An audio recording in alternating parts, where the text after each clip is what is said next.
Ce qui est extraordinaire avec les vies de saints, c'est que chacune d'elles permet d'aborder plusieurs problèmes théologiques, de les mettre en valeur, de montrer à quel point la théologie catholique, elle est concrète. Et lorsqu'il s'agit d'aborder la vie du père Bienvenu Noailles, eh bien, on pourrait dire que plusieurs thèmes importants doivent être mis en avant, en particulier le fait que le Seigneur attire tous les jeunes avant même qu'ils ne le connaissent. Cette prémotion divine, cette attraction profonde qui ne peut pas être séparée du cœur des hommes, c'est quelque chose qui explique pourquoi, quand la religion s'écroule, quelque temps plus tard, elle ressuscite, parce qu'il n'y a rien à faire. Le cœur de l'homme n'est pas un cœur neutre par rapport au sens de la vie. Et puis, autre problème, je voudrais montrer comment Dieu est capable, quand il le veut, de choisir un serviteur et de faire fleurir ses œuvres dans tous les sens. Il le fait, il agit ainsi, il bénit par ce qu'on appelle un charisme. Et le Père Noailles, Dieu sait s'il aura des charismes. Alors d'abord, qui est-il? Eh bien, il est un de ces petits garçons qui va naître alors que l'Église catholique est en ruine en France. En plein moment où la terreur s'étend sur la France et où Robespierre massacre des milliers de prêtres, où on verra des bateaux entiers remplis de prêtres sur la Loire être coulés avec des religieuses, les deux attachées, quelquefois nues. Il y a donc des martyrs dont la vie n'est pas connue, dont l'âme seulement appartient au ciel. Et ils n'ont pas porté de fruits en apparence, on se trompe. En réalité, leur offrande, leur sacrifice a été entendu par Dieu. Et donc, des enfants, des dizaines de petits-enfants qui naissent, là, en 1793, sont appelés par Dieu pour faire fructifier le sang des martyrs. Ça va être le cas de cet enfant qui est le 8e d'une famille chrétienne. Chaque enfant qui est né dans ce foyer a reçu de la part des parents un prénom tout à fait original. Et ce n'était pas encore la mode. Par exemple, on a Pierre, bon ça se comprend, mais le second, le garçon s'appelle Chéri, tout simplement. Ça, je n'avais jamais vu ça. La petite fille, la 3e Désirée, ensuite Catherine Aimée. Et puis, il y a Bienvenu qui arrive comme ça par accident. Il ne l'attendait pas. Eh bien, bienvenue sois-tu à ce petit garçon. Ce qui caractérise son père, c'est que c'est un de ces honnêtes hommes, un homme droit devant le Seigneur. Pour raconter une anecdote, alors qu'en 1793, les lois changent et que du coup, à cause d'une loi prise par l'État français, son entreprise fait faillite et que ses associés se retrouvent avec de nombreux débiteurs qu'ils ne peuvent pas payer, eux pensent qu'il faudrait déclarer sa faillite, et ainsi on serait débarrassé des dettes. Mais lui se dit, c'est impossible, jamais je n'accepterai que mes débiteurs soient eux-mêmes dans la faillite. Et donc on se partage les dettes entre les 3 associés, et lui passera son temps à rembourser jusqu'au dernier sou la part des débiteurs qu'il a eus, ce qui lui donnera d'ailleurs une réputation de parfait honnête homme qui n'est pas du tout usurpé. On peut imaginer l'exemple que ce sera pour son fils, que de voir ainsi, il ne s'en rend pas compte, il est tout petit, mais ensuite de le savoir, de savoir que être droit, ne pas manquer à sa parole, c'est fondamental. Sa maman, quant à elle, eh bien c'est une femme de tendresse. Elle est vraiment complémentaire avec son mari. Et Dieu sait si les enfants ont besoin de beaucoup d'amour. Elle leur en donne et ses enfants le lui rendront. Évidemment, dans les difficultés de cette révolution, on préfère placer le petit Bienvenu chez une nourrice à la campagne. Une nourrice qui d'ailleurs se rend compte, parce qu'elle est dans une ferme, à quel point les parents manquent de tout. Et donc qui leur fourniront des légumes, de la viande, des tas d'aliments, au point qu'il pourra dire plus tard « Moi j'avais d'abord été placé en nourrice et là, curieusement, c'est moi finalement qui ai nourri ma famille. » Il revient à la maison à l'âge de 3 ans. Et on imagine, en 1796, à quel point pour ce petit enfant c'est un choc. On pourrait dire que ça l'a traumatisé. Et c'est vrai, au début il pleure, il réclame sa nourrice qu'il appelle maman. Et puis il y a tellement d'amour et tellement de joie dans cette famille avec ses grands frères et sœurs qui l'entourent que très vite il s'habitue. Et alors, il constate que sa maman est une femme facilement angoissée. Il la voit un jour en train de pleurer. Il se jettera dans ses bras pour la consoler et lui dira « Arrête de pleurer, maman. D'ailleurs, toutes les larmes que tu pleures, je les bois, donc c'est fini maintenant, ça va mieux. » Ce tempérament de cette maman, quelque part, on pourrait le comparer à celui de Sainte Monique, la mère de Saint Augustin. Et d'ailleurs, son rôle sera à peu près le même, parce que son enfant qui grandit va développer, je dirais, un caractère qui s'éloigne de la foi, un peu comme saint Augustin.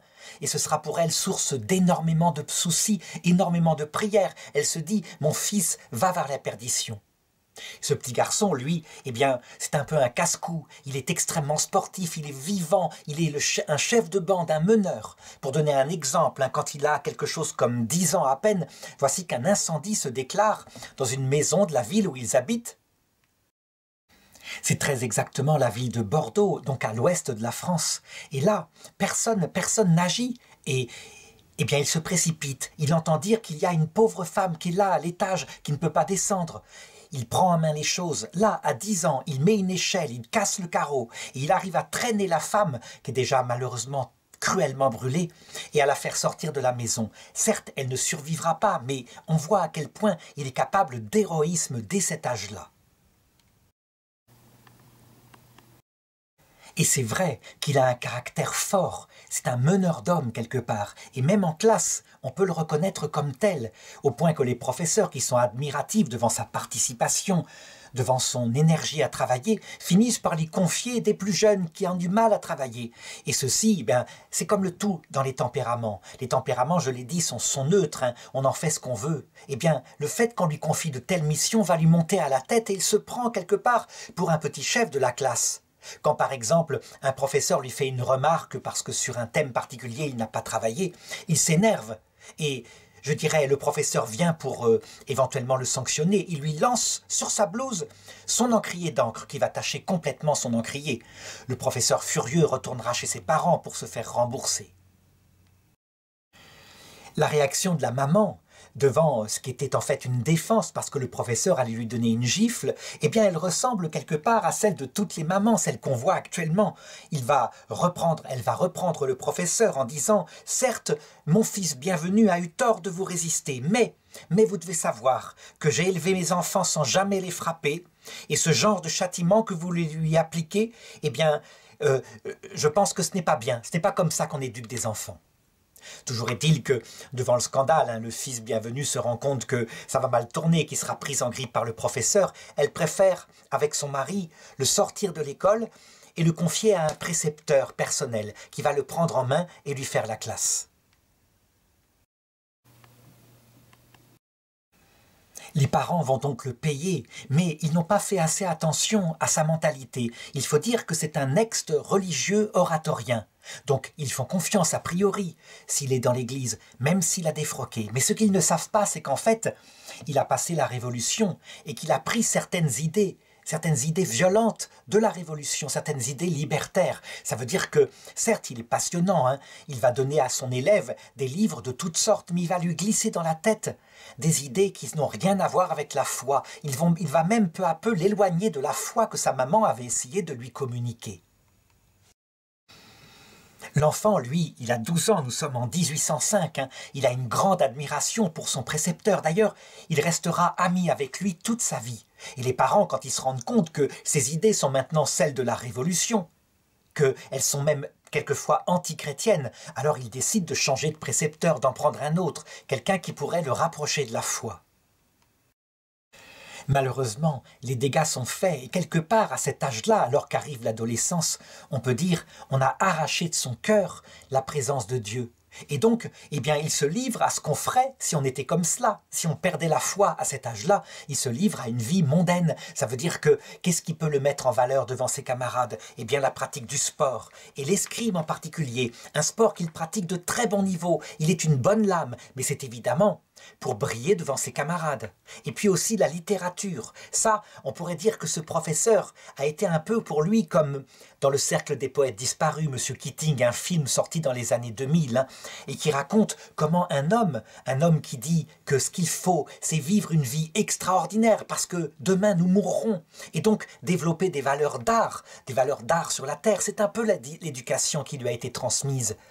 Un éducateur chrétien lui dirait « Il faut une vie donnée à l'amour et à l'humilité parce que de l'autre côté arrive la vraie vie. » C'est pas du tout la même façon de voir les choses, hein. C'est un peu ça qui nous permet de comprendre l'évolution de cet adolescent bienvenu, là, à cette période de sa vie. Alors, eh bien, il a une petite sœur qui s'appelle Fanny, et il la prend parfois comme public, il l'emmène au bord de la rivière, il lui lit des poésies ou des œuvres de son de son cru. Et elle va devenir, je dirais quelque part, sa meilleure critique. Quand elle est là, qu'elle s'ennuie, que ça ne lui plaît pas, eh ben, il n'hésite pas, il déchire son œuvre, il la met au feu. Mais quand par contre il la voit qui est là, qui est exaltée soit par la beauté, soit par l'aventure qu'il raconte, alors il sait que son écrit est bon.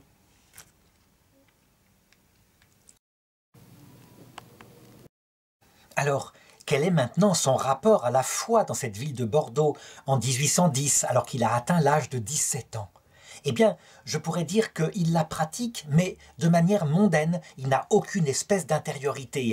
D'ailleurs, il n'a même pas fait sa première communion. Ça s'explique. Il y a eu la terreur, il y a eu des prêtres qui ont été cachés, on a à peine libéré l'Église. Et donc, étant donné qu'il était déjà grand, on n'a pas pensé à lui faire faire. Mais, paradoxalement, il est aussi le fondateur et le dirigeant d'un groupe qui s'intitule Chrétien. Mais pourquoi est-ce qu'il y va? Il y va certainement parce qu'il y a comme ça des amitiés profondes. On organise des activités. Il ne faut pas s'y laisser prendre, même si l'évêque de Bordeaux, qui s'appelle Monseigneur Davian, a, sur la demande de bienvenue, reconnu les statuts de sa petite communauté qu'il a créée. Même s'il a reconnu les statuts, ça ne veut pas dire que c'est un monstre de ferveur, loin de là. Mais est-ce que ça veut dire que, d'un autre côté, il est éloigné complètement de la foi? Eh bien, c'est curieux, et c'est là que je voudrais parler de quelque chose qui est assez étonnant. Il y a une parole de saint Paul qui est écrite, que le Seigneur lui a dite, à un moment donné, au moment où il l'a converti, au moment où le Christ lui est apparu sur le chemin de Damas. Il lui dit quelque chose d'étonnant. « Pourquoi regimbes-tu contre l'aiguillon ?» On s'est toujours demandé ce que ça signifiait. Eh bien, je pense que Bienvenue nous l'explique quelque part. Ça veut dire que, certes, il est dans la mondanité, dans la frivolité de son âge, mais le soir, quand il est seul, il y a comme un trouble dans son cœur, comme un manque, comme si tout ça était vain, superficiel. En fait, cette espèce d'angoisse qui est là, qu'on n'explique pas, j'en parlais au début de cette vidéo, elle est un effet de deux choses. D'abord, du fait qu'il n'y a rien à faire. Le cœur de l'homme, le cœur des enfants, le cœur des jeunes hommes, le cœur des femmes, le cœur est fait pour Dieu.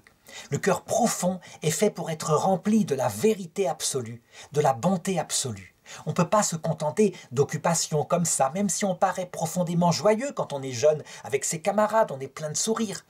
La réalité, c'est que tout seul, on se retrouve dans la solitude comme si un vide était là. Ça, c'est la première chose. Mais ce vide, il provoque de l'angoisse, c'est tout. Cette espèce de feu à l'intérieur s'appelle l'angoisse. Une angoisse dont on ne connaît pas l'origine. C'est un trouble, une peur. Deuxièmement, manifestement, pour Bienvenue Noailles, il y a ce qu'on appelle la prémotion divine. Ça veut dire que Dieu, manifestement, en plus, ajoute à ce gouffre qu'est son cœur une attraction, un peu comme la lune attire la mer. Et donc, cette angoisse est démultipliée. Il n'est pas bien quelque part, mais il le cache, ça ne se voit pas, personne ne pourrait s'en douter. C'est une expérience que font souvent les adolescents, et surtout maintenant, en 2021, où je fais cette vidéo, où on a retiré du cœur des jeunes la foi. On leur a dit qu'elle n'était pas utile. Et en fait, l'angoisse est profondément là. Le jour où l'Esprit Saint décidera d'attirer de nouveau les jeunes à lui par son action, donc la fameuse prémotion divine, on verra des milliers de conversions, un peu comme celle qui s'est passée pour Bienvenue, que je vais raconter après. Je voudrais raconter ici une anecdote significative de sa jeunesse comme adolescent, qui va montrer le caractère qu'il a à la base et qui sera ensuite mis au service du Seigneur. Un jour, une alerte se fait dans la ville de Bordeaux. Un incendie qui démarre. Il y a une maison, de la fumée qui sort. C'est impossible à arrêter déjà. Et les gens sont là à paniquer. Et on ne sait pas quoi faire, parce que le feu risque de se répandre aux autres maisons. Il n'y a pas de service incendie à cette époque-là comme maintenant. Et tout d'un coup, un jeune homme qui est là élève la voix. On ne peut pas laisser faire ça comme ça, il faut s'organiser. Allez demander à toutes les personnes de venir avec des casseroles, des brodeaux. Il y a un puits là-bas, nous allons faire une chaîne. Et autour de cette voix qui est claire, qui donne des ordres précis, les choses s'organisent. Et on amène des brocs, etc. On ne peut pas sauver les maisons qui sont déjà malheureusement incendiées, mais on peut éviter que l'incendie se répande ailleurs. Soudain, une voix s'élève et dit « Mais il y a une personne qui est là, qui est handicapée dans un immeuble un peu plus haut. Comment faire? Elle va brûler vif. » Et le jeune homme qui organise la chaîne se précipite, organise une échelle, grimpe à l'échelle. et on le voit sortir de la maison avec le jeune homme qui est porté sur son dos. C'est ainsi que dans cette deuxième étape, cette deuxième incendie, il en avait déjà eu un dans son enfance, il n'y aura cette fois aucun mort. On veut remercier le jeune homme, c'est grâce à lui que les choses ont été arrêtées. Mais il n'y a plus personne, il a disparu. Et les gens parlent entre eux et disent « Ah mais je crois que j'ai reconnu, c'était le fils Noailles, c'était Bienvenu Noailles. » Lui était reparti simplement à ses occupations. C'est tout à fait typique. C'est un entraîneur d'hommes, c'est un homme plein de charisme. Est-il déjà modeste? Je ne dirais pas cela. Probablement qu'il est parti comme cela, avec certainement la grande conscience du grand acte qu'il venait faire, et la reconnaissance viendra plus tard. Il faudra sans doute que le Seigneur lui apprenne par la suite que tout doit être fondé sur l'humilité. Mais ça viendra plus tard, en son temps. En 1812, il a 19 ans et un grand malheur frappe la famille. Monsieur Noailles, son papa, fait ce qu'on appelle une crise d'apoplexie. C'était très fréquent à l'époque, sans doute à cause de l'alimentation, mais vers 50-55 ans, on mourait très souvent de ce qu'on appelait une attaque. En fait, due à l'hypertension, à cause peut-être de la nourriture trop salée. Il n'y avait pas de frigo, et donc on ne savait pas que le sel provoquait une telle tension sur le cœur. Donc c'est un grand malheur et la famille, qui n'est pas très fortunée, elle a remboursé ses dettes, comme je l'ai dit, eh bien, a du mal à s'en sortir. Évidemment, le souci tombe avant tout sur cette pauvre maman qui vivait des revenus de son mari. Et un jour, il la trouve en larmes et il devine que c'est certainement à cause des soucis matériels, mais pas seulement.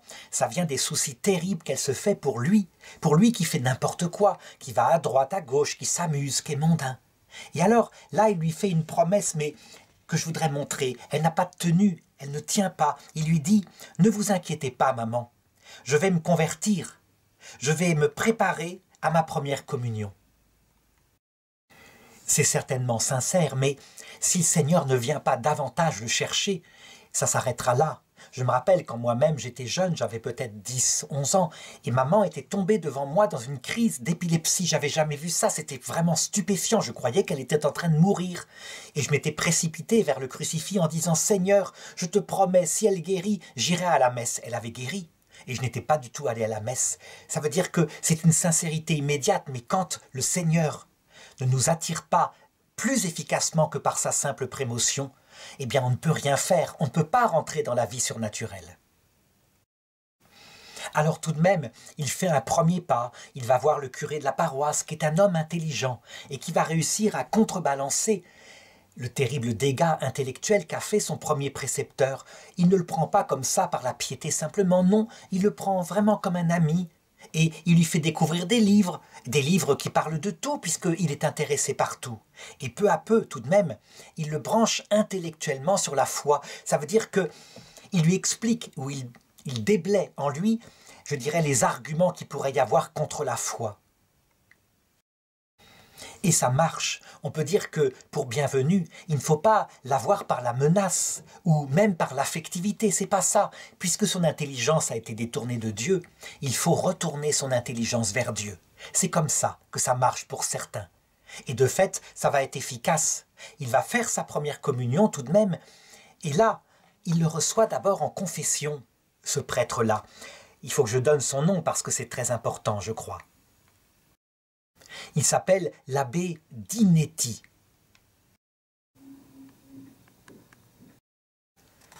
Il va se passer une chose que plus tard Bienvenu racontera, mais qui est de l'ordre, je pense, de la prophétie. Ça veut dire qu'il n'a pas fait exprès de le dire, ce n'était pas du tout son habitude. Au jour où il le confesse, la veille de sa communion, il est tellement frappé par la profondeur de son cœur, de ce qu'il dit sur Dieu, qu'il lui tient ce propos. « Mon fils, je crois que vous n'êtes pas fait pour le monde. Dieu vous veut à son service. Un jour, vous verrez, je vous le dis, vous serez prêtre. » Pourquoi je dis que certainement c'est une intuition qui ne vient pas de lui mais du Seigneur? D'abord parce qu'elle va le marquer, la parole dite comme ça, il va la retenir profondément, elle va aller quelque part dans son âme. Et en plus, parce que ça ne viendrait pas à l'idée de ce prêtre très équilibré de dire quelque chose s'il n'avait été poussé par Dieu. Dieu, on peut le dire quelquefois, il met dans notre cœur un charisme, c'est pas volontaire, mais qui fait que la bonne parole sort au bon moment et lui se charge de l'appuyer pour qu'on s'en souvienne. En fait, en réalité, eh bien, les fruits de sa première communion vont être en apparence complètement nuls. Il retombe dans ce qu'il a toujours été, ça veut dire sa vie mondaine. Il sort dans des bals, il déclame des poèmes, il en écrit d'autres, etc. Il finit par ouvrir une académie des belles lettres, puis une société des secrétaires d'avocats. Alors pourquoi il fait ça? Tout simplement parce qu'il a trouvé un travail. Il est secrétaire d'un avocat, monsieur de Peyronnet. Évidemment, ça va être encore quelque chose de passager, ça veut dire qu'il papillonne à droite à gauche. Il faut comprendre sa maman, pourquoi elle s'inquiète de lui. Ça veut dire qu'à un moment donné, il démissionne de ce rôle d'avocat, ça ne lui plaît pas. Et il annonce à sa famille, à l'encan, qu'il rentre maintenant dans quelque chose qui va lui plaire, devenir médecin. Alors c'est formidable, ça y est, enfin il va se poser, c'est une vocation noble, il va s'occuper des autres. Eh bien pas du tout, c'est pareil, ça va être un feu de paille, ça veut dire qu'il ne se stabilise pas. Il va à l'occasion un jour en visite un malade, il est avec le professeur de médecine qui leur montre une jeune femme qui malheureusement est atteinte de phthisie, c'est-à-dire la tuberculose. Et il est là pour essayer de trouver un soin, et puis il voit un étudiant de médecine qui regarde la chose avec les autres, ils sont tout autour comme ça se faisait à l'époque, et qui fait cette réflexion, à quoi bon tant de paroles? De toute façon elle va mourir. Alors, on verra bien ce qu'elle a. Sous-entendu, on l'ouvrira et on verra bien ce qu'elle a à l'intérieur d'elle-même, l'autopsie. Et cette chose-là va tellement le frapper, même le scandaliser, qu'on puisse ainsi parler des malades, en faire des cas, alors que c'est tout de même une jeune fille, la pauvre, qu'il décide du jour au lendemain de quitter ses études de médecine. Et il se met de nouveau à traîner, à rien faire, à être une sorte d'étudiant gyrovague. Et sa maman se remet à pleurer. Qu'est-ce qu'il va devenir, Bienvenu? Qu'est-ce qu'il va devenir? Il la voit un jour de nouveau en train de pleurer. Et là, il lui dit, pour la consoler, consolez-vous, maman. Vous verrez, un jour, je serai prêtre. Et elle, qui est habituée à le voir changer comme ça, lui dit, mais prends-en d'abord le chemin. Prends-en d'abord le chemin, sois déterminé, fais quelque chose. Alors évidemment, il a dit ça comme une boutade, peut-être, je ne sais pas trop. Peut-être que c'est déjà en lui. En tout cas, il trouve une nouvelle occupation. Il s'engage, nous sommes à la fin de la période napoléonienne, il s'engage dans l'armée. Et c'est là que Louis XVIII, nous sommes à la première restauration de Louis XVIII, eh bien, Louis XVIII qui a besoin d'officiers, qui voit que c'est un jeune homme cultivé, très vite, il est nommé officier dans la garde nationale.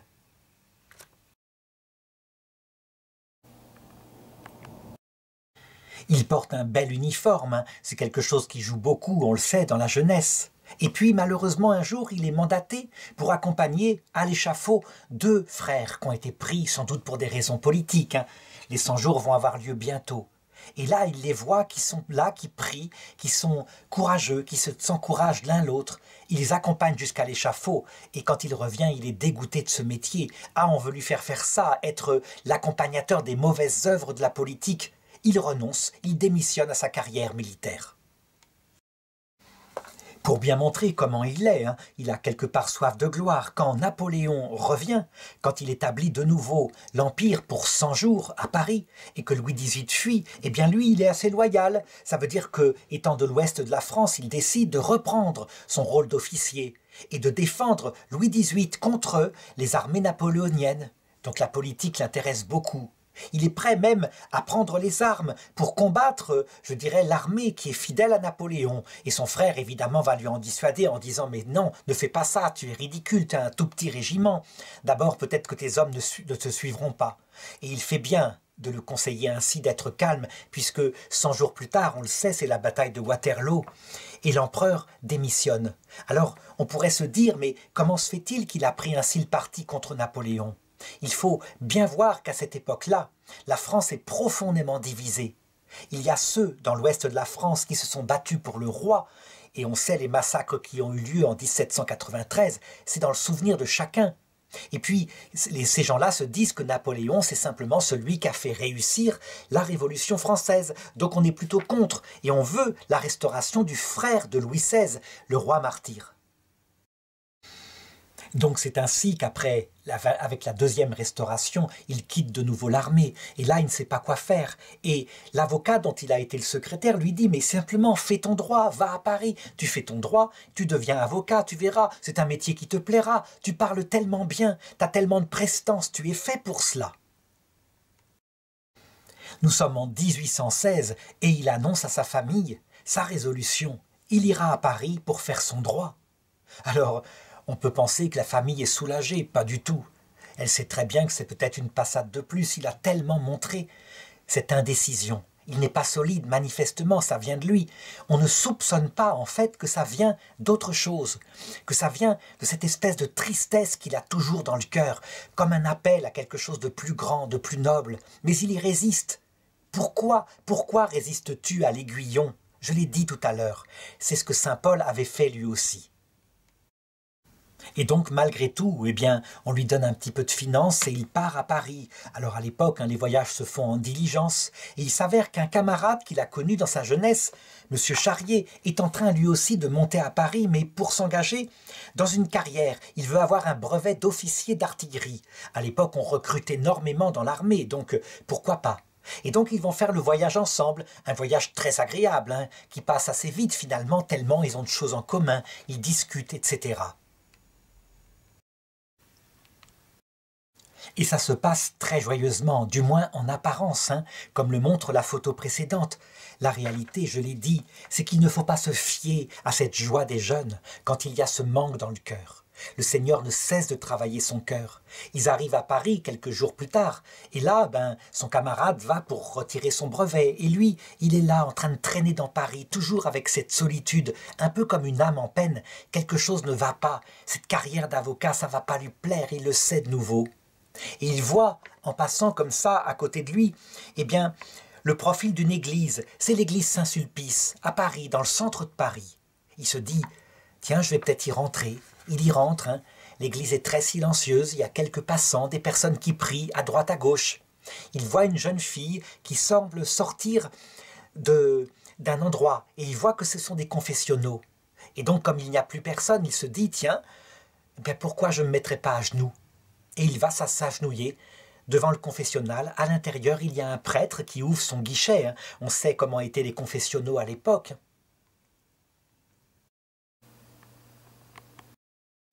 Et là, il va se passer une chose étrange. Le prêtre qui est là ne sait pas du tout à qui il a affaire. D'ailleurs, c'est monsieur l'abbé, il s'appelle monsieur l'abbé Marie. Et à peine a-t-il esquissé le geste de bénédiction que Bienvenu entre, et c'est plus fort que lui, dans une sorte de sanglot qui le prend comme ça, il pleure, et c'est un sanglot qui n'est pas naturel, parce qu'il ne se l'explique pas. C'est bizarre, c'est un phénomène bizarre.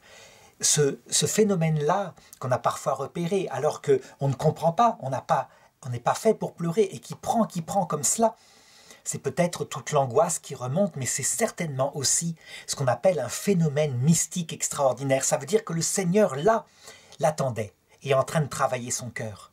Alors, il ne sait pas pourquoi il pleure, mais il se confie au prêtre. Il lui dit tout. Vous savez, j'ai 23 ans. J'ai pas de profession. Je viens à Paris pour faire mon droit, mais je n'ai pas du tout envie. Je ne sais pas ce que je vais faire. Le prêtre lui demande, avez-vous éprouvé quelque chagrin ces jours-ci? Il veut savoir ce qui se passe. Il lui répond, non, aucun justement. Je n'ai eu que des joies, mais toutes me lassent. Et je suis à charge de moi-même.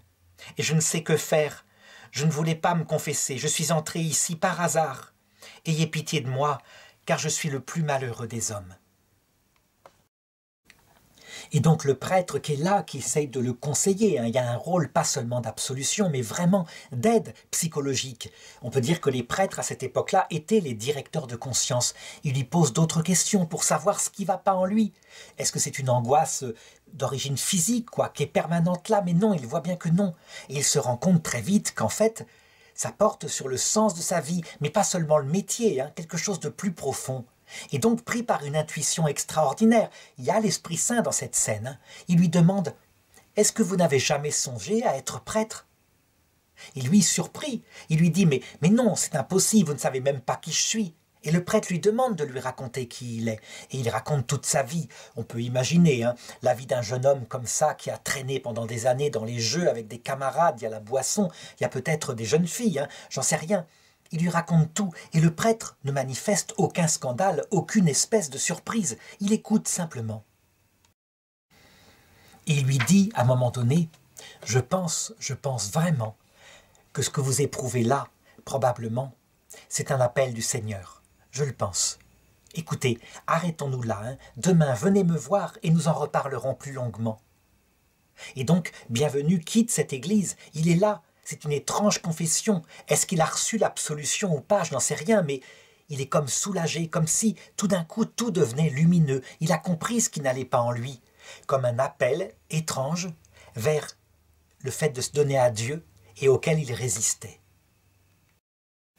Ce qui est étrange, c'est que du coup, on le connaît maintenant, eh bien, son idée, ça serait simplement d'entrer au séminaire. Et tout d'un coup, il est là dans Paris, il a retrouvé sa joie, il est complètement transfiguré. Mais attention, tout ça, n'importe qui de sa famille aurait dit, c'est encore ses enthousiasmes successifs.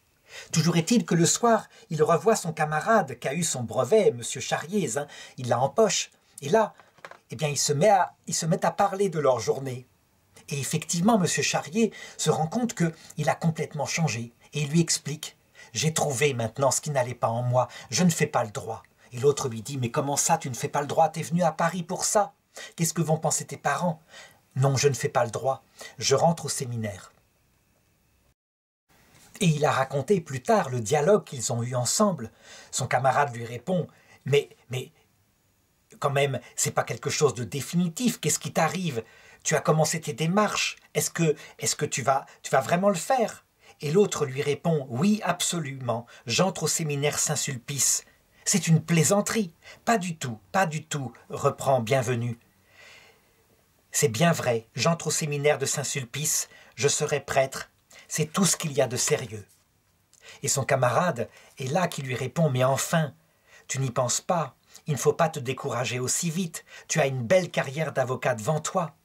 Et Bienvenu l'interrompt, n'insiste pas, c'est définitif, j'obéis à Dieu, c'est ma vraie vocation, je le sais maintenant, je l'ai compris. Et ils vont parler ainsi toute la nuit, il lui raconte la façon dont il a été attiré vers cette église, cette étrange rencontre, ses larmes, il lui raconte tout. Et son camarade est stupéfait, il écoute. Et au sortir de cette discussion, ce qui va être étonnant, c'est qu'il lui dit « Eh bien, tu sais, je crois que c'est toi qui as raison. Je fais comme toi. Je te suis. Je quitte l'armée. J'entre moi aussi à Saint-Sulpice. » Et c'est à ce moment-là, à Bienvenu, de dire « Mais ça va pas, tu es fou, t'as ta carrière militaire, tu viens de la commencer. » Mais M. Charriez lui répond « Non, c'est pas de la folie. Je crois que tu le fais toi aussi et que tu as tout à fait raison. L'essentiel, c'est pas notre carrière, c'est autre chose. Et mon bel avenir, c'est pas du tout important.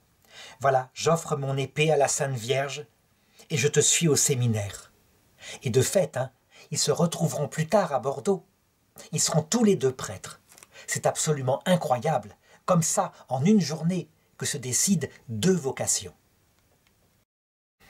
Et de fait, quelques jours plus tard, eh bien, Bienvenu entre au séminaire. Il est accueilli par le supérieur du séminaire qui s'appelle Monsieur Duclos et qui est tout bouleversé, qui lui dit « Venez, je suis heureux de vous voir, demeurez avec nous, c'est ici votre maison. » Manifestement, il s'est passé ici quelque chose de tout à fait différent des autres fois. En tout cas, lui, en ce qui concerne Bienvenu, il va garder la prudence. Ça veut dire qu'il ne va rien dire à sa famille du tout.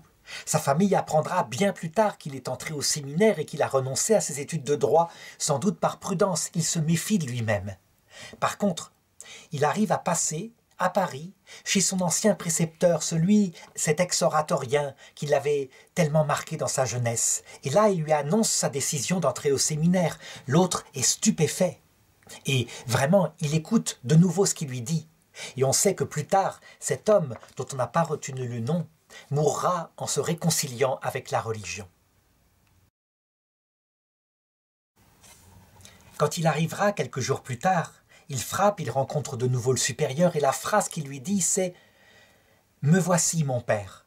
Et ça fait penser tout à fait à cette phrase de la Bible, « Me voici Seigneur », c'est dans le psaume, « Je viens pour faire ta volonté ». Ce qui va se passer, c'est très curieux, c'est qu'au séminaire où il y a tout de même un rythme très difficile, lui, il a dépassé 23 ans, il va s'habituer instantanément, ainsi qu'aux ascèses, aux longues oraisons, au temps de travail, il va s'y installer complètement. Pendant ce temps, à Bordeaux, on n'est absolument pas au courant de la décision, de la grande décision qu'il a prise. On le croit toujours en train de faire des études de droit. Et dans les milieux, je dirais les milieux de la bourgeoisie bordelaise, eh bien, quelquefois, on peut imaginer les commérages qui se disent « Ah tiens, on ne voit plus le petit bienvenu, la Noailles. Où est-il? Ah, il est parti faire ses études à Paris. Ah oui, certainement, il doit certainement faire ses études à Paris. Hein. Et entre les études, il doit certainement aussi beaucoup s'amuser. » Et on s'esclaffe. On croit que c'est comme ça que ça se passe. On se trompe profondément. Madame Noailles, quant à elle, elle entend ces commérages qui viennent et elle se dit « Très probablement, il a dû de nouveau abandonner. » Donc elle lui écrit.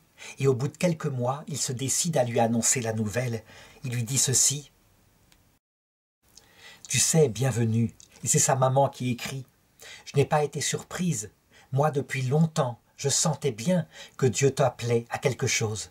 Et donc ça ne m'a pas du tout étonné. Tu dois savoir que ton jeune frère Armand est rentré lui aussi au séminaire. »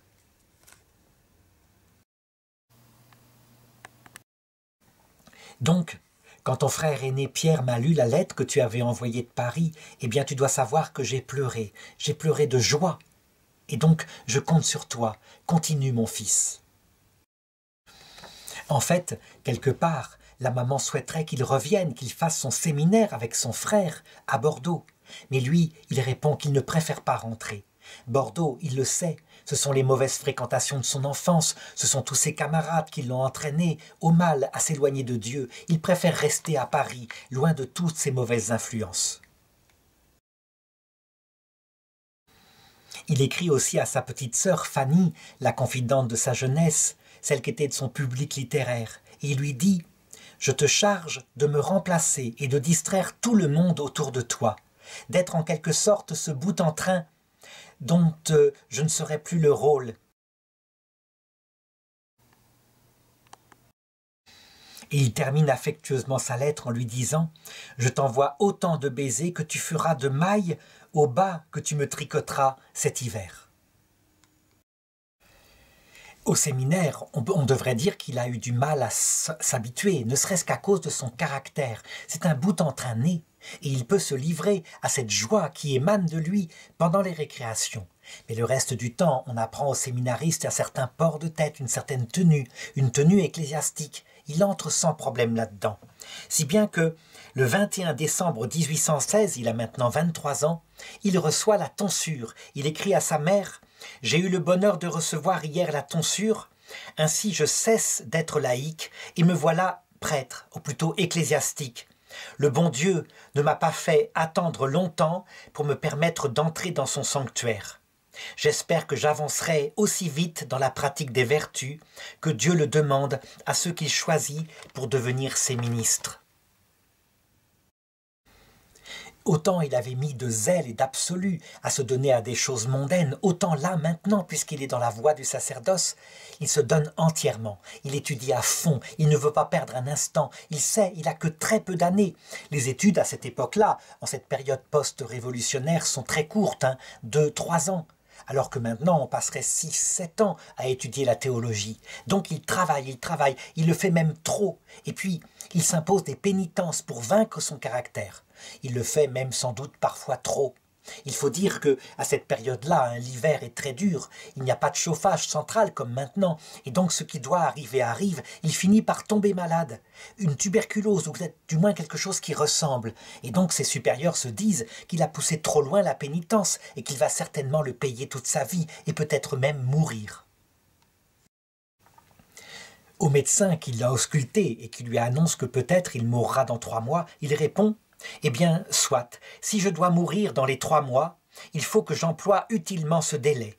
Mais si je ne meurs pas, alors je n'aurai pas perdu mon temps, et ce sera autant d'acquis comme apprentissage, comme expérience, pour me préparer au sacerdoce. De fait, il va guérir, il va retrouver la santé, peut-être parce que on a mis plus de chauffage dans sa chambre, on lui a mis plus de nourriture.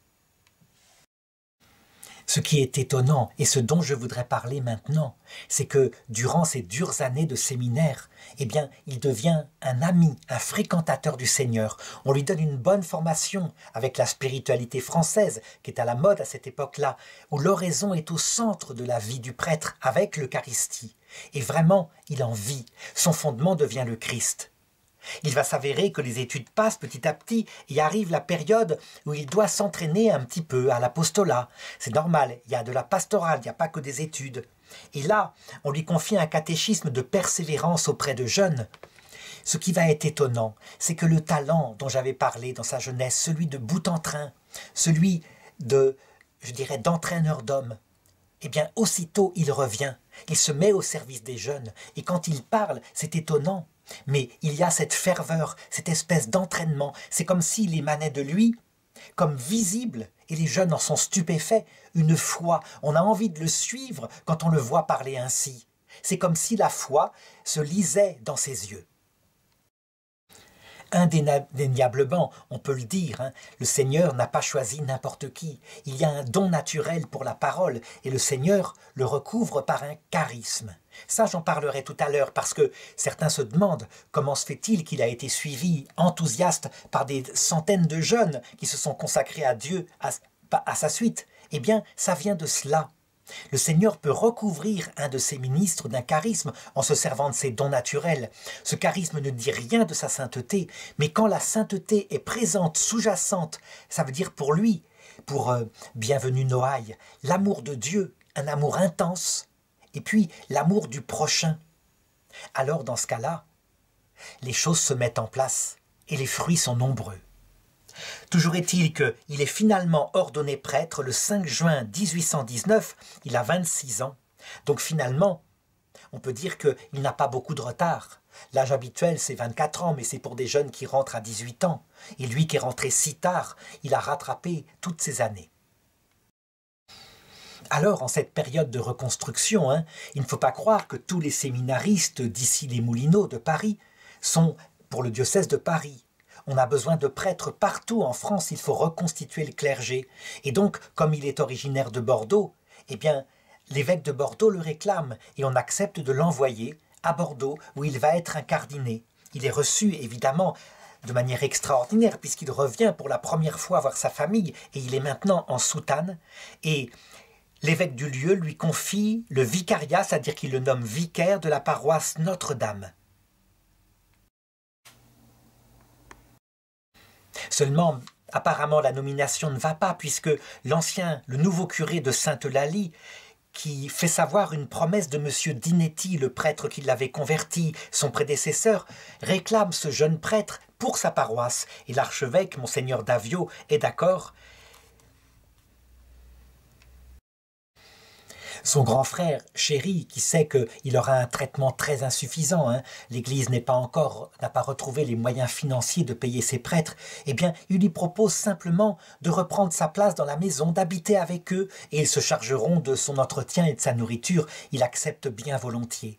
Et dès le lendemain, il va dans sa paroisse, où là, il regarde un petit peu le troupeau qui lui a été confié à lui, comme prêtre débutant, comme vicaire de paroisse.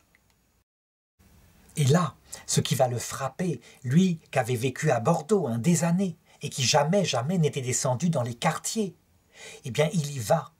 Il se coltine les maisons et il est stupéfait par ce qu'il découvre. Il découvre une misère énorme, une misère crasse.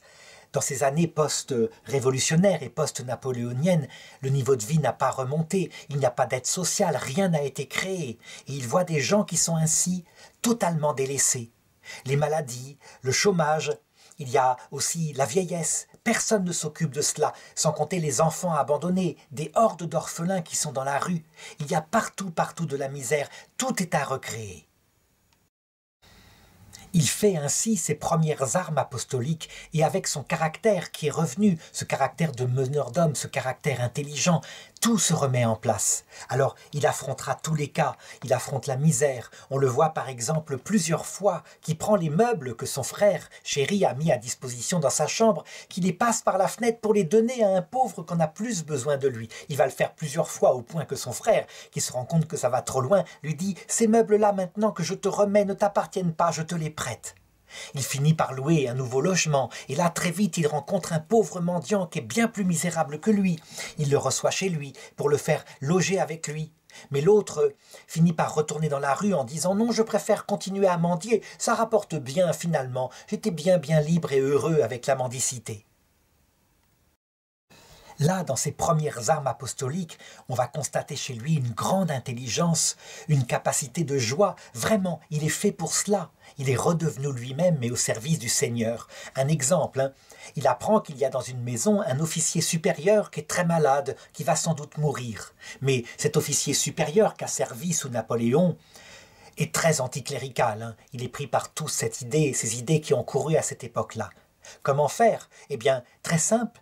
Il sonne à la porte, ou plutôt il frappe à la porte, et il dit, un serviteur qui est venu l'ouvrir, qui a reçu des consignes de son maître de ne surtout accepter aucun curé. « Ah, j'ai appris que votre maître était bien malade, j'étais juste venu me renseigner, savoir comment il allait, et je dois repartir. » Et c'est ainsi que le serviteur va prévenir le maître qu'un jeune prêtre est passé pour se renseigner de sa santé. Du coup, le maître, au lieu de le chasser, est intéressé et curieux de le rencontrer pour voir qui il est. Et du coup, il arrive de le recevoir. Ils se mettent à parler de sujets, comme par exemple leurs expériences respectives à l'armée.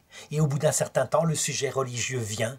Et le père Bienvenu Noailles se met à parler de ce pourquoi il était venu, de Dieu, de la vie éternelle, et l'autre est tout à fait ouvert devant une telle parole de feu. Il l'entend, il l'écoute, il se confesse, il revient à la foi. Plus tard, il retrouvera la santé, et un jour, il le croisa dans la rue, il est avec ses hommes, il est de nouveau en uniforme, il dira « Regardez, voilà le prêtre à qui je dois la vie ». Là, vraiment, il faut comprendre ce que je vais raconter par la suite. Il faut comprendre, il aurait fallu l'entendre parler, l'entendre s'exprimer sur Dieu, pour voir le charme qu'il a sur le cœur de ceux qui l'entendent. Un exemple qui est significatif de cela, de ce charisme au sens propre du terme, qui normalement, je l'ai dit, n'est pas lié à la sainteté, qui est lié à une façon de parler et à l'aide du Seigneur. Un jour, on l'appelle dans une banlieue lointaine pour aider un mourant à mourir, à lui donner des sacrements. Évidemment, il est tout trempé, etc. Eh bien, pour le ramener chez lui, il y a 30 jeunes gens qui sont là et qui se dévouent pour le porter, pour ne surtout pas qu'il se mouille les pieds. Si ces 30 jeunes gens sont là, c'est bien parce que, d'une façon ou d'une autre, ce prêtre est leur héros. Il leur a parlé de Dieu, il a touché leur cœur. Tout est là, dans cette notion de charisme. Le charisme, je l'ai dit, c'est une grâce gratuitement donnée par Dieu, mais en vue de la croissance de l'Église. Ça veut dire qu'elle n'est pas forcément liée à notre sainteté, elle peut être liée à notre façon d'être artiste, de bien parler. Le Seigneur d'ailleurs a des propos très durs par rapport à des personnes qui ont des charismes, quand il dit à des personnes qu'il met à sa gauche au moment du jugement. « Allez-vous-en loin de moi, je ne vous connais pas. » Et ceux-ci protestent en disant « Mais Seigneur, on a prophétisé en ton nom, on a chassé des démons en ton nom. » Et le Seigneur leur répond « Je ne vous connais pas parce que vous faites le mal. » Ce qui veut dire qu'on peut être séducteur à l'extérieur et même rempli d'un charisme parce que le Seigneur provoque des conversions. Et le cœur n'y est pas. Mais pour le Père Noailles, c'est très différent. Il y a cette générosité sincère, cet amour brûlant pour Dieu. Il a un cœur de feu pour Dieu. Et il a un cœur de chair pour le prochain. Il est plein de miséricorde. Il a un cœur de pierre pour lui. Il ne compte pas, son confort, sa santé ne compte pas par rapport aux autres. Donc, quand en plus c'est porté par un charisme de parole extraordinaire, les gens forcément, ils savent que cet homme-là, c'est de son fond que sort sa parole. Et ils le suivent. Le père Bienvenu Noailles est un peu artiste, je l'ai dit. Il était comme ça dans sa jeunesse, et là c'est pareil. Il est inventif, il se dit « Comment faire, moi qui suis tout seul, pour aider cette misère énorme que je vois de tous les côtés? Comment faire ?» Et l'idée lui vient, comme elle viendra à beaucoup de prêtres de cette époque-là. Il faut inventer de nouvelles formes de vie, adaptées, qui n'aient pas les règles de dans le temps du Moyen-Âge avec les clôtures, etc., mais qui soient beaucoup plus souples, qui permettent vraiment de partir sur le terrain et de se consacrer à soulager les misères et à annoncer l'Évangile.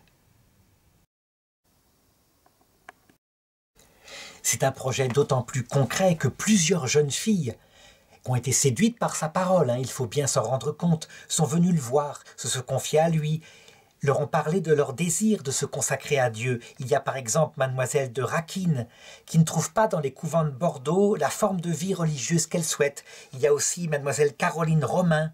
Elle, c'est un peu différent. Elle s'est présentée dans tous les couvents de la ville et on l'a refusée. Elle n'a pas été admise. Alors, l'abbé lui dit, eh bien, mettez-vous en prière, mettez-vous sous la protection de la Sainte Famille.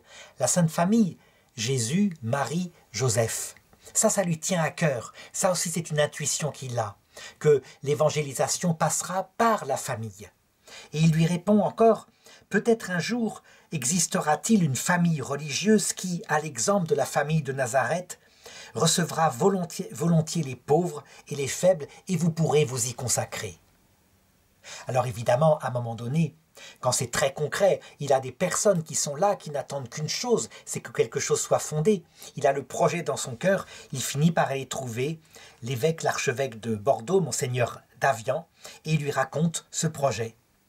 Et monseigneur Davian, eh bien, il écoute, et il reçoit les choses très positivement. Il lui dit, « Ce n'est pas une œuvre ordinaire que vous allez commencer, mon enfant. N'importe. Allez-y de l'avant, je vous donne ma bénédiction. » Ça se fait comme ça simplement, parce qu'il est à la bonne période. Nous sommes en pleine urgence, tout simplement.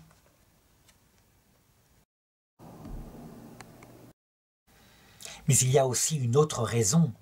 Le Père Noailles, c'est un entraîneur d'hommes, je l'ai dit. C'est une joie, c'est une force de la nature. Il croit en lui quelque part. Alors, avec cette bénédiction, il va voir les jeunes femmes dont j'ai parlé tout à l'heure. Et mademoiselle de Raquin, eh bien, il la désigne presque pour être le chef de cette nouvelle équipe. Malheureusement, ça ne va pas se passer bien parce que tout de suite, les difficultés arrivent.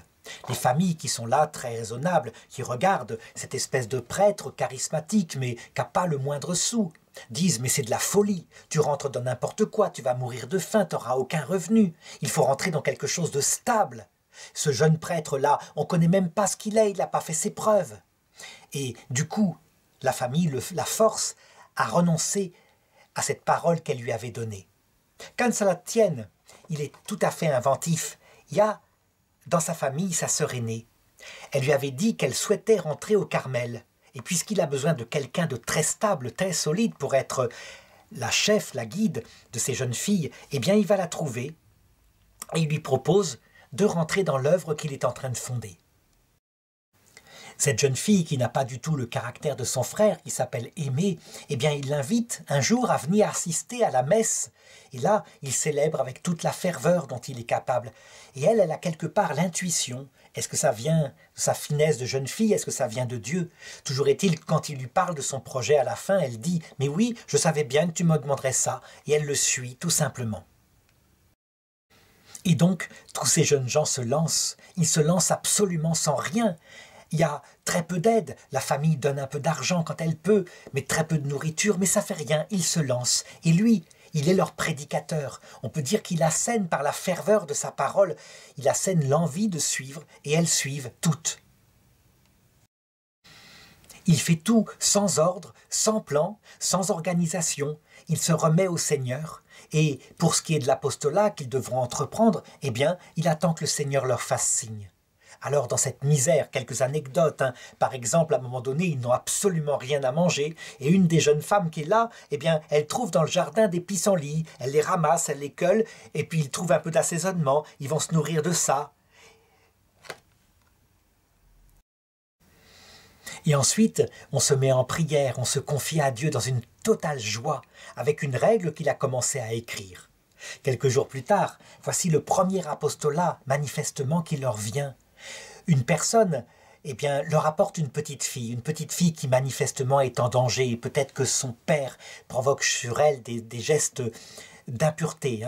Toujours est-il qu'on a réussi à la retirer de ce père, et on leur confie pour qu'ils la prennent en main. C'est une orpheline. Aussitôt, ils l'acceptent. Ils n'ont rien, absolument rien pour la nourrir.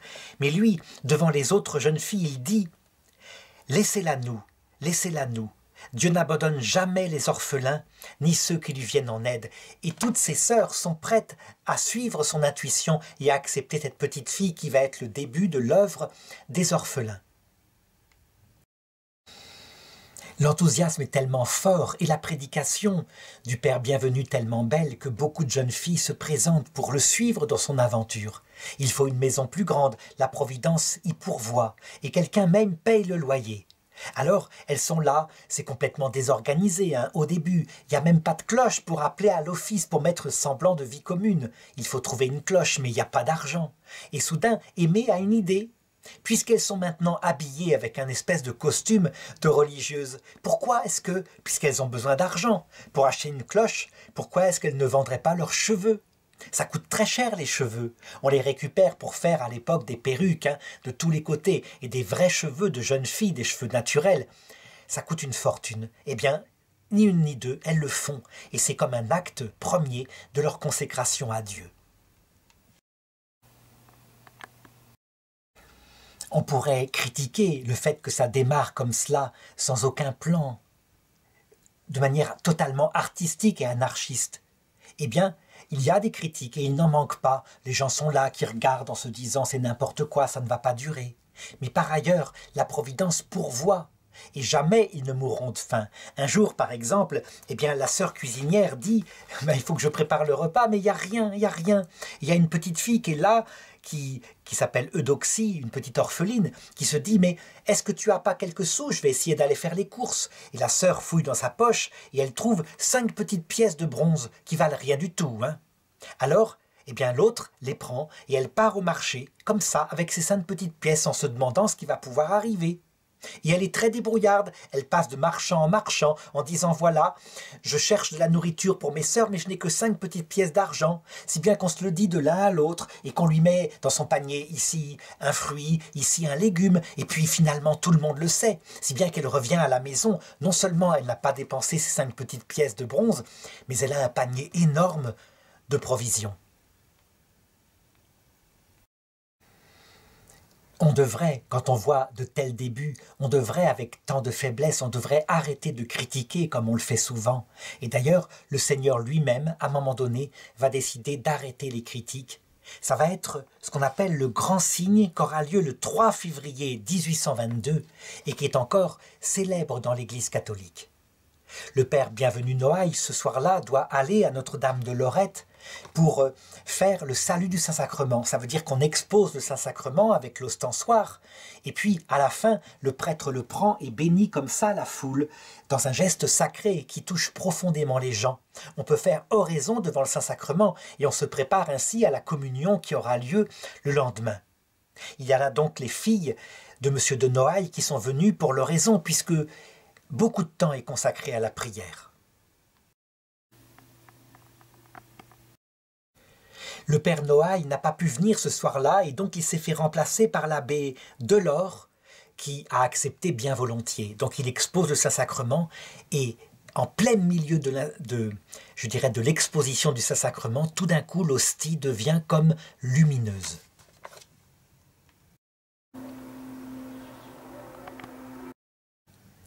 C'était, raconteront les témoins, une lumière extraordinaire qui rayonnait, et pourtant on pouvait la regarder en face. Et tout d'un coup, eh bien, les saintes espèces se sont transformées. On a vu apparaître la tête et le buste de notre Seigneur. Il se présentait sous les traits d'un jeune homme de 30 ans, extraordinairement beau, et ce que l'on voit du corps est vêtu d'une robe blanche, barrée d'une écharpe rouge, comme une étole de diacre. Et cette figure n'est pas immobile du tout, mais bien vivante, au contraire. Les yeux se promènent sur toute l'assemblée et se posent sur chacun personnellement. Et à un moment donné, le Seigneur s'incline, tandis que sa main droite esquisse un geste de bénédiction.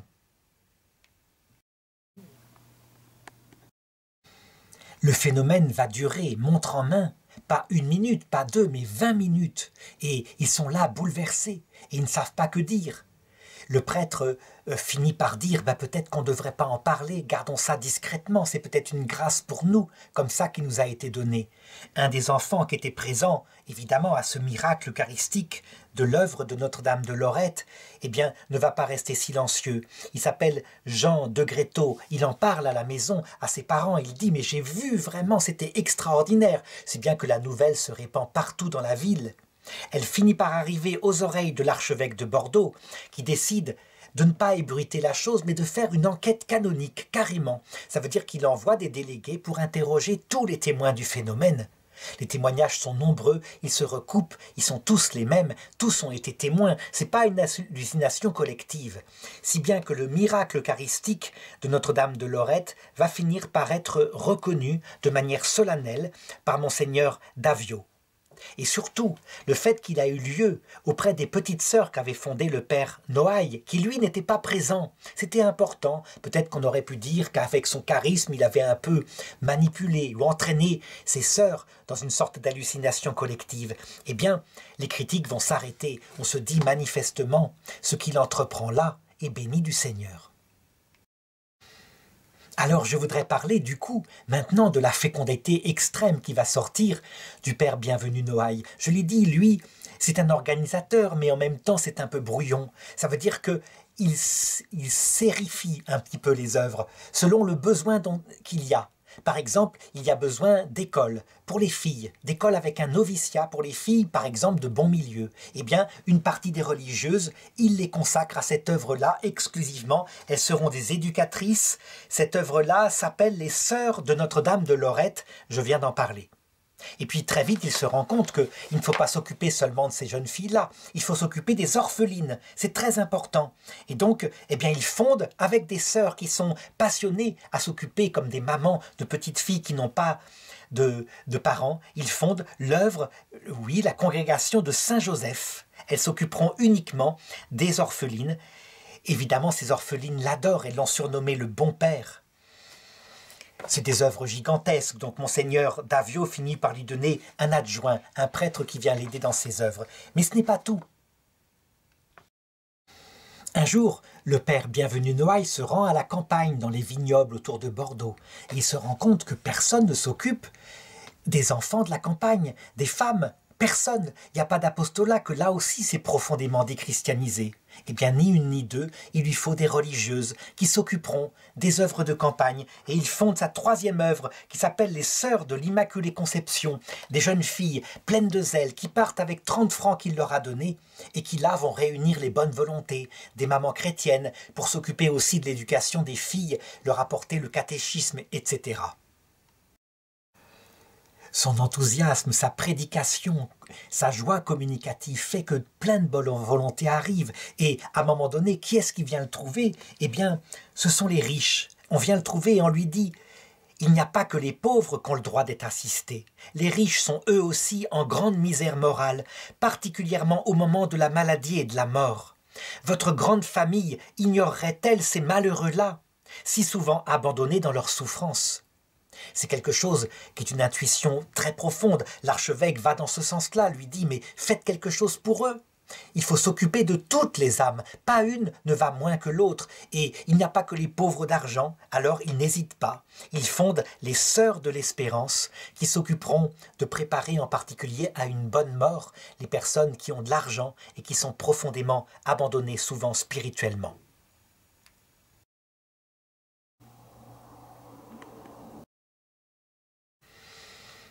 Et il continue ses promenades à droite, à gauche, dans la ville, dans la campagne. Il se rend compte, par exemple, d'une chose assez extraordinaire.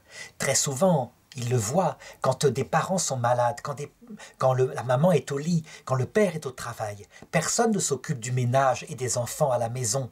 Il n'y a pas d'aide familiale dans ces cas-là. Il faut fonder des religieuses qui puissent venir comme aide familiale dans les cas d'urgence, qui s'occuperont uniquement des pauvres. Il n'est pas le seul prêtre à avoir cette idée-là, à cette période-là, mais cette idée-là, il la prend en main aussi. Et donc il fonde les Sœurs de Sainte Marthe. Et c'est bien choisi, Marthe qui s'occupait du ménage pendant que Jésus, à ses pieds, avait Marie, sa sœur, qui écoutait sa parole. La sixième œuvre qu'il va fonder, justement, c'est quelque chose qui est plus contemplatif. Il se dit, c'est très bien, j'ai fondé jusqu'ici des œuvres actives. Pourquoi il n'y aurait pas des sœurs qui seraient consacrées exclusivement à prier pour leurs sœurs en activité, qui seraient données à la contemplation, comme Marie de Béthanie au pied de Jésus. Et donc, il les fonde. Elles s'appelleront les sœurs solitaires. Il les installe dans la solitude de Martillac. On peut dire que ces sœurs-là seront un peu le trésor de son cœur, les plus utiles, dit-il, celles qui ont choisi la meilleure part, et sans elles, le reste ne fonctionnerait pas. Il aura une dernière intuition quand à un moment donné, un évêque, venant des missions étrangères, lui demande des religieuses pour venir annoncer l'évangile au peuple païen. Alors il voudrait fonder une 7e œuvre, les sœurs missionnaires. Il n'aura pas le temps de le faire durant sa vie, ce sera fait par son successeur après sa mort. Et c'est ainsi que 7 branches de ce qu'il a créé montrent la plénitude de tous les champs d'apostolat. Il n'a rien oublié. Quand on regarde de l'extérieur le père Noailles, on voit un petit curé en soutane comme cela. Qu'est-ce qui explique cette fécondité gigantesque? Je l'ai dit, c'est le feu qui sort de son âme et aussi ce tempérament de base qu'il avait dès sa jeunesse et qu'il a mis au service de Dieu. Mais s'il n'y avait pas les charismes qui viennent l'aider dans son œuvre, rien ne se ferait. D'ailleurs, je voudrais montrer 2 faits qui montrent que le Seigneur veut exprimer de l'extérieur ce qu'il fait ainsi, que le Seigneur travaille à ses œuvres. Un jour, alors qu'il se promène dans la forêt avec un jeune garçon, il s'appelle le petit Lusso, il marche avec lui et il lui parle de Dieu, c'est une promenade familière comme cela. À un moment donné, ce petit garçon qui a 6-7 ans lui dit « On a beaucoup marché, j'ai soif, où est-ce que je pourrais trouver à boire ?»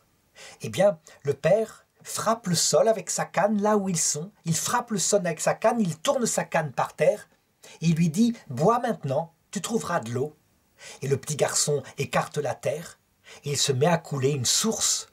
Et la source, jusqu'à maintenant, n'a pas cessé de couler.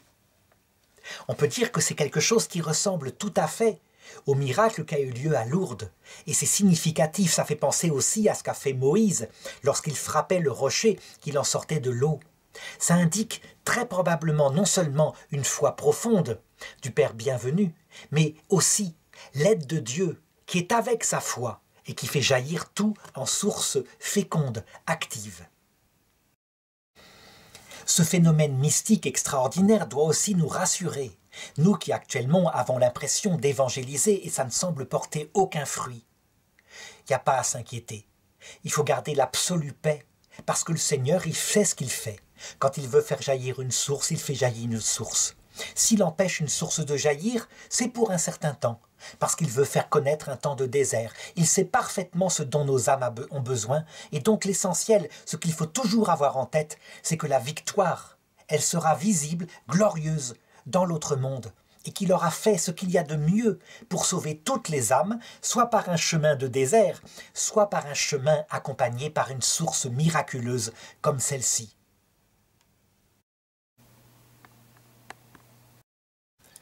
Un autre phénomène mystique extraordinaire que je voudrais raconter, qui est en même temps certainement un charisme qui s'est exercé ce jour-là, mais probablement pour convaincre la plus haute autorité de l'Église, à savoir le pape de Rome, le pape Grégoire XVI. En effet, depuis 1831, le père Noailles, qui a maintenant 38 ans, il essaye de trouver maintenant un statut à son œuvre. Il voudrait la faire reconnaître à Rome. Ça lui paraît important, ne serait-ce que pour qu'elle subsiste après sa mort. Il faut commencer à y penser.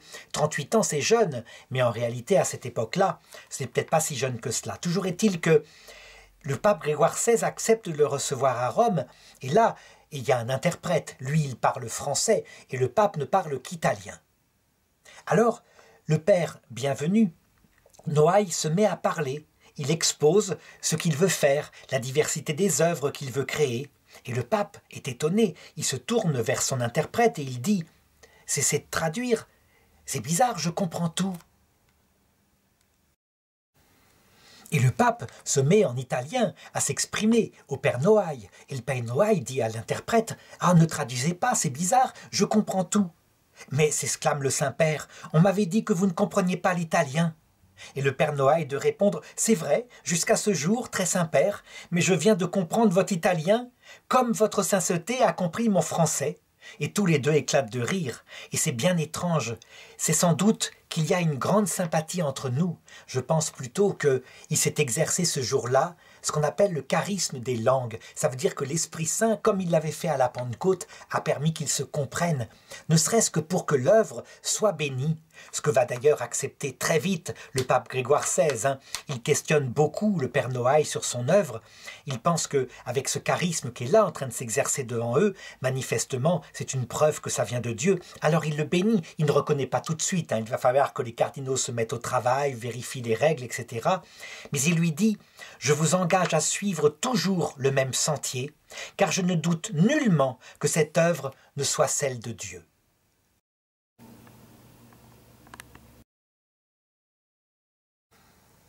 En fait, le Père Noailles va rester encore près de 20 ans sur Terre et l'œuvre missionnaire qu'il ne verra pas de ses yeux sera en fait fondée avec l'aide de l'archevêque de Marseille, Monseigneur de Masneau, qui est d'ailleurs béatifié aussi, qui lui-même était un fondateur, qui avait le sens des missions et qui va s'entendre extraordinairement avec le Père Noailles, si bien qu'il y aura comme une sorte de fusion entre les œuvres du Père Noailles et celles de Monseigneur de Masneau, et l'œuvre missionnaire se fera plus tard.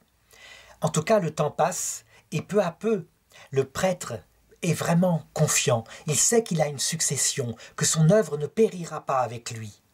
Sa santé peu à peu faiblit.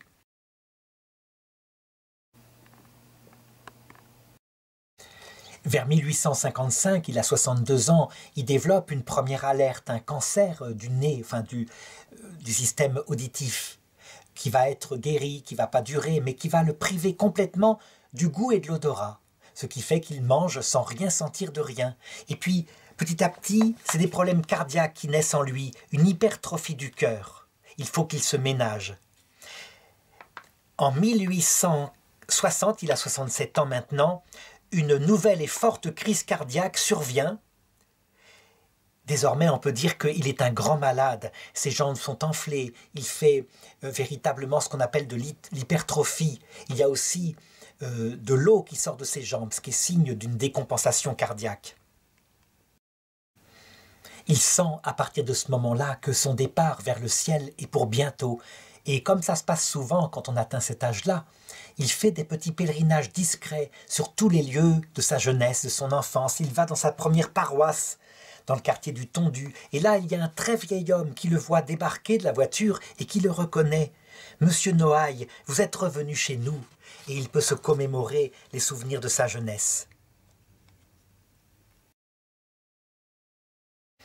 C'est évidemment une grande joie et donc un regain de santé, mais qui ne va pas durer. Il est repris d'une crise cardiaque et donc là, il demande et reçoit l'extrême onction. Les crises se succèdent, le père étouffe. Et comme dans le cas de semblables maladies, il éprouve le besoin de se coucher par terre. Et c'est allongé sur un matelas posé à même le sol de sa bibliothèque qu'il reçoit tous ceux qui viennent le voir pour obtenir de lui un dernier conseil. Il a encore la joie de recevoir un télégramme du pape Pie IX, c'est le successeur du pape Grégoire XVI, qui lui donne sa bénédiction. Et il murmure « Quelle consolation ! Comment le Saint-Père a-t-il pu avoir la bonté de se préoccuper d'un pauvre prêtre tel que moi ?» Alors une dernière fois, la supérieure générale vient chercher les consignes du fondateur. Ce n'est plus Mère Trinité qui depuis longtemps est partie vers l'autre monde. Et voilà ce qu'elle lui dit, ce qu'il lui dit. « Je vais bientôt vous quitter, mais ne vous affligez pas de mon départ. Restez bien unis dans la charité. Alors notre Seigneur demeurera auprès de vous. » Enfin, le vendredi 8 février 1681, à l'aube, tandis qu'un prêtre célèbre la messe à son intention, eh bien, le père bienvenu Noailles rend son âme à Dieu. La Sainte Famille compte à ce moment-là près de 2000 religieuses réparties en France, en Espagne, en Belgique, etc.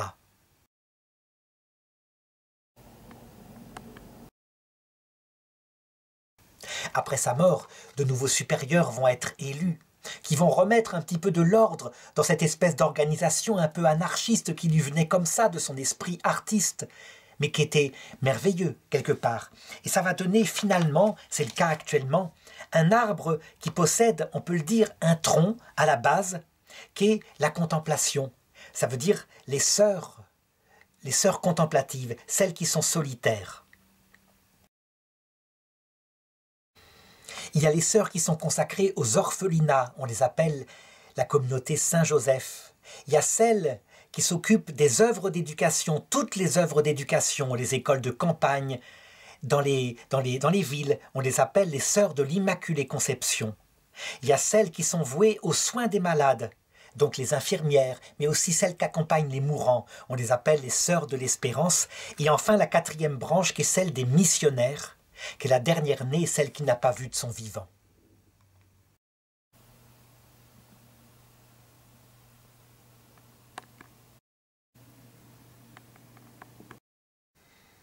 Comment conclure cette vie magnifique du Père bienvenu Noailles? Eh bien, en se disant ceci, manifestement, le Seigneur, quand il construit sa maison, alors les travailleurs travaillent véritablement pour quelque chose. Et cette maison, nous devons le savoir, il la construit actuellement. Tout n'est pas visible aussi grandiosement que ce qu'a fait le Père Noailles, mais nous le verrons de l'autre côté. Tout est construit de la même façon et pour l'éternité. Tout sera fondé sur la prière. Nous verrons Dieu face à face et nous passerons notre éternité à venir aider invisiblement ceux qui seront encore en chemin dans le purgatoire de la terre ou dans d'autres purgatoires, de toutes les façons possibles, comme l'avait fait le Père Noailles. On peut dire que son arbre, avec ses 4 branches majeures, sont un peu comme tout ce dont nous nous occuperons. Avec Sainte Thérèse de l'Enfant Jésus, nous passerons notre éternité à faire du bien sur la terre. Nous nous occuperons d'aider tous les hommes sans exception, nous sommes catholiques, à parvenir à la vie éternelle, ceux qui sont orphelins, qui ne connaissent pas encore notre Seigneur. Et cela, vraiment, comme lui, le Seigneur s'occupait, le Père Noailles, de l'attirer. Nous les attirerons vers le Seigneur. Ce sera l'œuvre Saint-Joseph. Et puis, nous passerons notre temps à essayer d'annoncer l'Évangile à ceux qui ne le connaîtront pas encore. C'est la branche missionnaire. Et puis, nous ferons grandir la foi dans le cœur de ceux qui l'ont reçu. C'est un peu l'œuvre de l'Immaculée Conception qui cultive, qui éduque. Enfin, eh bien nous serons là pour accueillir tous ces enfants que nous aurons aidés, pour leur entrer dans l'éternité. C'est un peu l'œuvre de l'espérance, lorsque, avec le Christ, à l'heure de la mort de chacun, eh bien nous serons présents.